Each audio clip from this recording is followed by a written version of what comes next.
Hebrews chapter 12. Therefore, since we are surrounded by such a huge crowd of witnesses to the life of faith, let us strip off every weight that slows us down, especially the sin that so easily trips us up. And let us run with endurance the race God has set before us. We do this by keeping our eyes on Jesus, the champion who initiates and perfects our faith. Because of the joy awaiting him, he endured the cross, disregarding its shame. Now he is seated in the place of honor beside God's throne. Think of all the hostility he endured from sinful people. Then you won't become weary and give up. After all, you have not yet given your lives in your struggle against sin. And have you forgotten the encouraging words God spoke to you as his children? He said, "My child, don't make light of the Lord's discipline, and don't give up when he corrects you. For the Lord disciplines those he loves, and he punishes each one he accepts as his child." As you endure this divine discipline, remember that God is treating you as his own children. Who ever heard of a child who is never disciplined by its father? If God doesn't discipline you as he does all of his children, it means that you are illegitimate and are not really his children at all. Since we respected our earthly fathers who disciplined us, shouldn't we submit even more to the discipline of the Father of our spirits and live forever? For our earthly fathers disciplined us for a few years, doing the best they knew how. But God's discipline is always good for us, so that we might share in his holiness.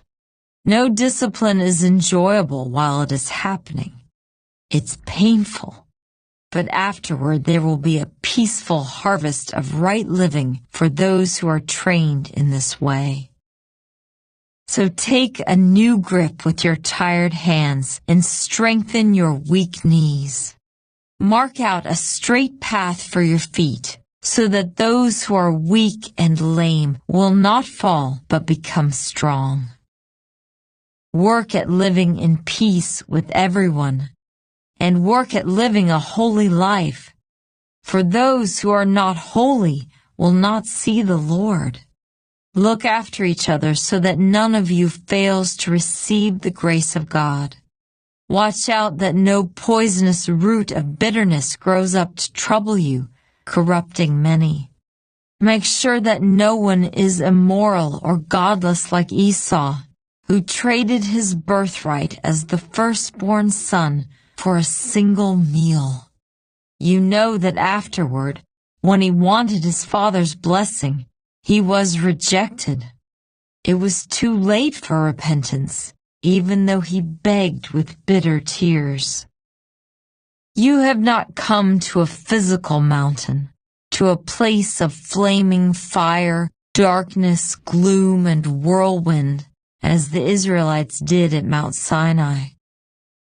For they heard an awesome trumpet blast and a voice so terrible that they begged God to stop speaking. They staggered back under God's command. If even an animal touches the mountain, it must be stoned to death. Moses himself was so frightened at the sight that he said, "I am terrified and trembling." No.